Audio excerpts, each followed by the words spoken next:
हिंगोली जिल्ह्यामध्ये गेल्या 2 दिवसांपासून सुरू असलेल्या मुसळधार पावसामुळे जनजीवन विस्कळीत झाले। सेनगाव तालुक्यातून वाहणाऱ्या कयाधू नदीला या पावसामुळे मोठा पूर आलाय। नदीकाठच्या शेतांमध्ये पुराचे पाणी शिरल्यामुळे शेतकऱ्यांच्या पिकांचे मोठे नुकसान झाले आहे। त्यामुळे शेतकरी पुरते हवालदिल झाले आहेत।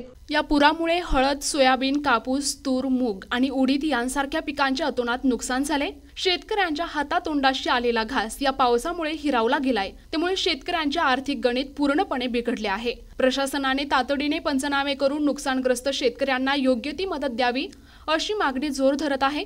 आमच्या प्रतिनिधींनी या परिस्थितीचा आढावा घेतला असून त्यांनी दिलेल्या माहितीनुसार अनेक ठिकाणी शेती पाण्याखाली गेली आहे आणि पिके पूर्णपणे सडून गेली आहेत। हिंगोली जिल्ह्यामध्ये गेल्या 2 दिवसापासून मुसळधार ते अतिमुसळधार स्वरूपाचा पाऊस पडत आहे।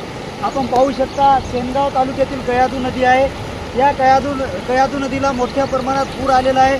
नदी नाले जे आहेत ते तुडुंब भरू लागले आहे आणि नदीकाठच्या शेतकऱ्याचे जे आहे ते मोठं नुकसान होत आहे। मी सध्या सेनगाव शिवारामध्ये आहे। आपण पाहू शकता या ठिकाणी नदीकाठच्या शेतकऱ्याचं जे आहे ते सोयाबीनचं पीक आहे आणि मी या सोयाबीनच्या पिकामध्ये उभा आहे।